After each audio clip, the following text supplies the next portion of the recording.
Me voy a poner cursi en este video.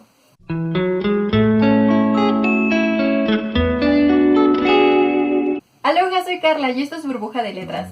Hoy vamos a hablar de cartas, porque antes de WhatsApp, Messenger y todas esas apps donde ahora se pueden mandar mensajes instantáneos, las parejas utilizaban este medio para comunicarse. Las cartas beneficiaban particularmente a parejas que mantenían relaciones a distancia o que tenían relaciones complicadas, relaciones ocultas, prohibidas. No nudes. No puedes mandar un nude en una carta. A menos que sea un dibujo de Rose. Dibújame como una de tus chicas francesas.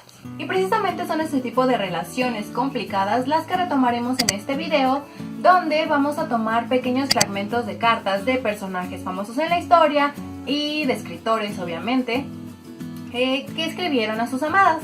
La correspondencia amorosa tiene un gran efecto en nosotros, porque el ser humano es un ser que ama. Para que una carta conserve su poder, a veces es necesario que nos identifiquemos fuertemente con el sentimiento que está expresado en el discurso. Pero incluso cuando no nos llegamos a identificar con este sentimiento, cuando leemos esas cartas podemos sentir esa explosión de emociones a través de las letras. Aún después de miles de años podemos sentir el inicio de la carta del escritor y abogado romano Plinio el Joven a su esposa Calpurnia, la cual, si no mal recuerdo, es: increíble es cuánto desiderio tu y tenear. Es increíble cuánto deseo tenerte. Este es solo el inicio y estamos hablando de una carta del año 107. ¿Antes o después de Cristo? Después de Cristo. Después de Jesús. Los amantes expresan en sus epístolas sentimientos muy íntimos y profundos. Es por eso que muchas veces las cartas de autores famosos son publicadas de manera póstuma. Y luego venimos los lectores chismosos a querer leer esas cartas que evidentemente no estaban escritas para nosotros. Y es que la verdad da bastante curiosidad porque es una faceta del autor que solo podemos conocer a través de estas cartas y no de sus textos comunes. Vamos a empezar con la carta de un personaje que no era escritor pero que sí fue muy polémico, ya que estuvo casado 6 veces y creo que de sus 6 esposas al menos mandó ejecutar a 2, si no me equivoco. Me refiero a Enrique VIII de Inglaterra, el cual en el año 1509 estaba casado con Catalina de Aragón, la hija menor de los reyes católicos. Sin embargo, el fragmento de la carta que les voy a leer no estaba dedicado a Catalina, sino a una de sus damas de honor, Ana Bolena. Este es el fragmento. Mi corazón y yo nos rendimos en vuestras manos y suplicamos que nos encomienden a vuestra gentileza, y que a causa de la ausencia vuestro afecto no disminuya ante nosotros, porque eso aumentaría nuestro dolor, lo que sería una gran pena, puesto que la ausencia ya da el suficiente, mucho más de lo que nunca, jamás pensé que podría sentir.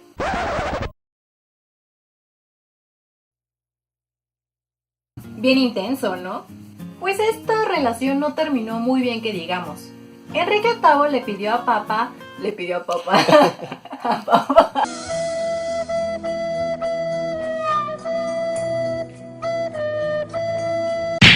Enrique VIII le pidió al Papa permiso para divorciarse de Catalina. 1, porque no le había dado un hijo varón, y 2, porque quería casarse con su amante, Ana. En ese tiempo las autoridades eclesiásticas tenían mucho poder político y económico, entonces todo lo que hacían, incluso la realeza, tenía que ser bajo su consentimiento. Como el Papa le dijo que no podía divorciarse de Catalina, Enrique aprovechó todo el movimiento de la Reforma Protestante para deslindarse de la Iglesia romana, que estaba a cargo del Papa, y crear su propia iglesia protestante, la Iglesia Anglicana. Así podría divorciarse de Catalina y casarse con Ana Bolena, lo cual en efecto hizo. Ellos se casaron en secreto. Todo este merequetengue para que años después Enrique VIII acusara a Ana Bolena de adulterio y la mandara a ejecutar. Ahora vamos a pasar a un panorama menos sombrío, pero igual o no, incluso más pasional. Me refiero a las famosas cartas a Chipita escritas por Jaime Sabines. Como sabemos, esta correspondencia se da cuando Jaime estudiaba en la Ciudad de México en la Facultad de Filosofía y Letras y Chepita se encontraba en Chiapas descansando o a veces por una enfermedad porque era muy enfermiza. Y a veces se volteaban los roles, con Jaime de vacaciones en Chiapas y Chepita estudiando odontología, si no me equivoco. Creo que en las cartas de Jaime podemos ver el sentimiento de deseo muy marcado. Una de las partes donde más expresa este deseo es, por ejemplo, este. Eres mi pan, mi aire, agua, sol y vida, lo indispensable mío para ser yo. Eres lo que pienso, eres lo que imagino, eres, ay, lo que deseo.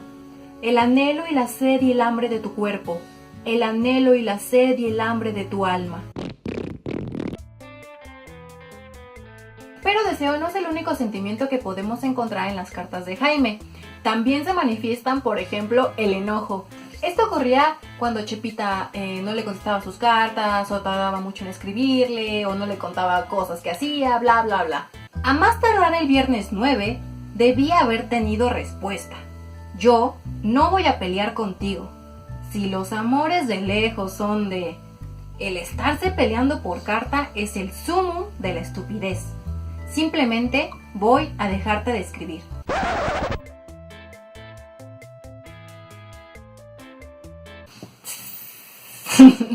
Pobre Chepita. Y es que, si se piensa bien, este puede ser una de las amenazas más fuertes que le puedes hacer a un amante en distancia. Porque mientras ellos no estén juntos, el único nexo que tienen, pues es su relación epistolar. Pero no solo podemos encontrar este enojo en las cartas que le escribe Jaime a Chepita. También está, por ejemplo, en algunas cartas de Fernando Pessoa a Ofelia Queiroz. Imagínense que lo pronunció bien.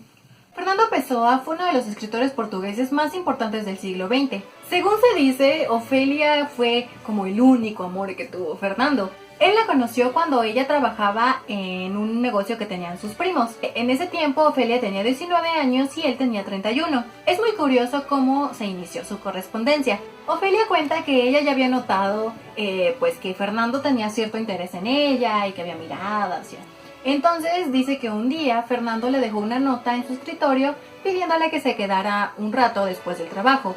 Ofelia acepta, se queda y entonces Fernando entra, se arrodilla y empieza a declarársele tal como Hamlet se le declara a Ofelia. En ese momento Ofelia se saca un poco de onda y se va a su casa, pero después nota que Fernando los siguientes días hace como si no pasara nada, entonces ella pues no le gusta ese comportamiento y le escribe una carta para quejarse y es así como empieza su correspondencia cuando Fernando le contesta.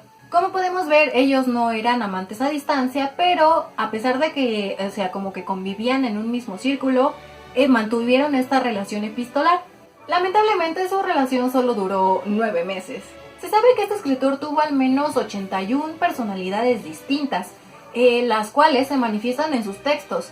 A cada autor que tenían con diferente nombre le daba una personalidad. Un autor era filósofo, el otro era poeta. En el fragmento que les voy a leer se puede ver cómo Fernando se muestra enojado porque él está enfermo, tal vez no físicamente, pero sí se siente mal. Comprendo bien que, teniendo tu salud, poco te aflijas porque los demás sufran. Incluso cuando esos demás son, por ejemplo, yo, a quien tú dices amar. Comprendo que una persona enferma es molesta y que es difícil ser cariñoso con ella. Pero solo te pediría que fingieses ese cariño, que simulases algún interés por mí.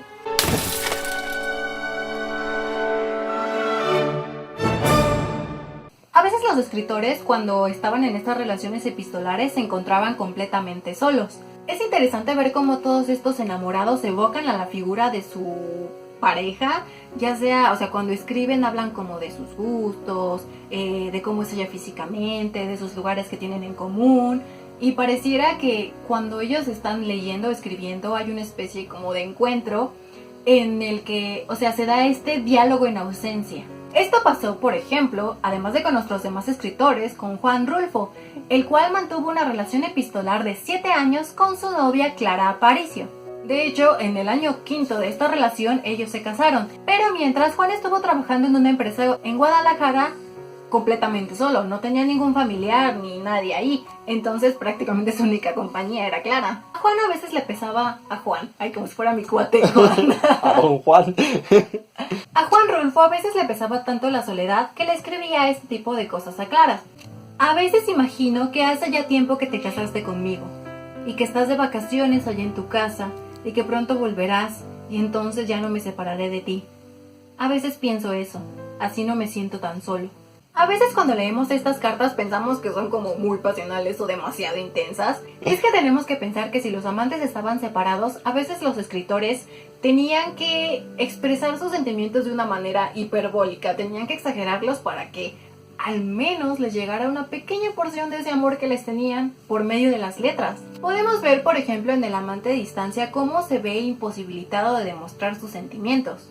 Comienza a tener dudas, no sabe si es amado, quiere que le escriban, se siente muy solo. Por medio de las cartas es capaz de aparecerse ante su amada, aunque no esté ahí físicamente. Escribir esas cartas para ellos es como resistirse al olvido. Y esto fue todo por hoy. Ya saben, denle like al video, compártanlo, coméntenme si, no sé, les han escrito una carta, ustedes han escrito una. Yo soy Carla y nos vemos en la siguiente Burbuja de Letras.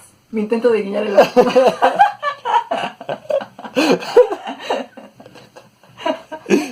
Ya, ¿verdad? No sé guiñar los ojos.